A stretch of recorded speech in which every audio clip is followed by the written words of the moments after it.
Oi pessoal, tudo bem com vocês? Você quer saber um pouco mais sobre medicações ou medicamentos mais utilizados na intubação endotraqueal? Esse vídeo então é para você, tá? Vim falar um pouco, tá, sobre as medicações mais utilizadas no processo de intubação, tá? O que é intubação antes de mais nada? Para quem não conhece, a intubação orotraqueal ou endotraqueal, tá? Dependente do nome, é um procedimento essencial na prática médica, tá? Indicado para casos de insuficiência respiratória, seja ela aguda, tá? Ventilação, oxigenação inadequada, proteção também de vias aéreas em paciente com rebaixamento de nível de consciências, por exemplo, tá? Então, para segurar essa via aérea do paciente instável, usa-se a sequência rápida de intubação ou a sigla CRI.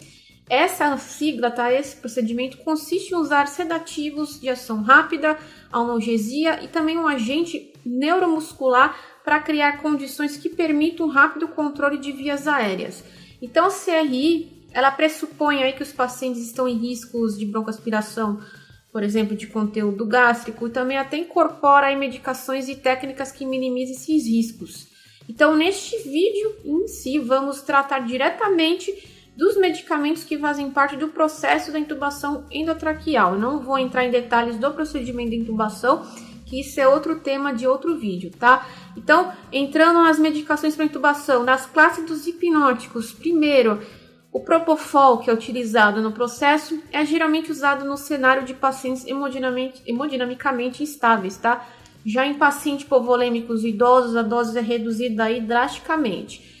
Dos hipnóticos também temos a cetamina ou a ketamina, tá? Para quem conhece, é cada vez mais usado em ambiente pré-hospitalar e também em pacientes instáveis. Então, o efeito habitual é a elevação da frequência cardíaca e também nos variáveis das modestas alterações na pressão arterial. Também aumenta a secreção, podendo também necessitar até de aspiração ou pré-medicação com anticialagogo. Quem já ouviu falar isso? Nunca ouviu falar sobre isso? Ele diminui a produção de saliva, como por exemplo medicação atropina, que é muito comum a gente utilizar em âmbito de hospital, tá? Ou glicopirrolato no pré-operatório. Nos hipnóticos também temos o etomidato ou hipnomidate, para quem conhece, para quem não conhece, essa medicação. Ele é um hipnótico não barbitúrico, pode ser também um agente bastante preferido pelos médicos, tá? Tem também seus efeitos hemodinâmicos muito limitados e seu uso tem sido muito limitado pela preocupação da supressão adrenal e também devido à sua limitada disponibilidade em certos países. Na classe dos hipnóticos também temos o tiopental sódico, tá?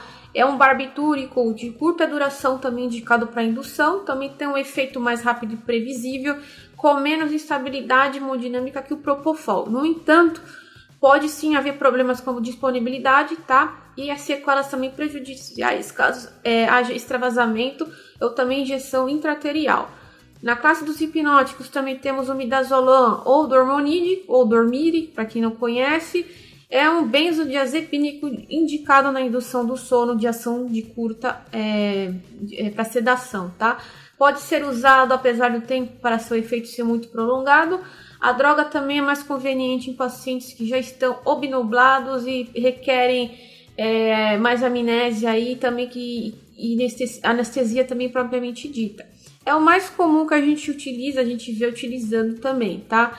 Já na classe da analgesia temos o fentanil, tá? O fentanila é um opioide, tá? Já utilizado para medicação como dor, controle de dor, um analgésico opioide. E também pode ser usado juntamente com outros medicamentos para anestesia. Por exemplo, a gente vê muitas intubações com a duplinha lá, o fentanil e o dormonide, administrado lá no momento da intubação. Isso é um exemplo, tá? Que eu tô falando. No entanto, em doses mais altas também pode ocorrer rigidez na parede torácica. Então, ao administrar fentanil em bolos durante o processo de intubação, deverá ser lentamente, tá? Em doses pequenas que o médico vai falando, justamente se a gente administra muito rapidamente, o paciente não consegue nem respirar, pode entrar em parada respiratória pelo enrijecimento torácico, tá? Que esse medicamento ocasiona, que é um efeito colateral muito grave. Na classe dos bloqueadores neuromusculares e de reversão, temos a succinilcolina, um nome complicado, tá? O succinilmetônio. É um bloqueador neuromuscular despolarizante, também tem um início de ação mais rápido, ele tem 30 segundos para atuar até 1 minuto, e a menor duração, ele dura somente de 3 a 5 minutos. Ele produz fasciculações, paralisia e também excelentes condições de intubação no tempo de uma circulação. Na mesma classe, temos o rocurônio ou resmeron. Esse foi uma medicação mais utilizada na época dos Covid, tá? Na pandemia, que é um relaxante muscular não despolarizante de duração intermédia e também de rápido início de ação. Se você quiser saber mais sobre esses temas aí, desses medicações de intubação, vou deixar no card para vocês acessarem.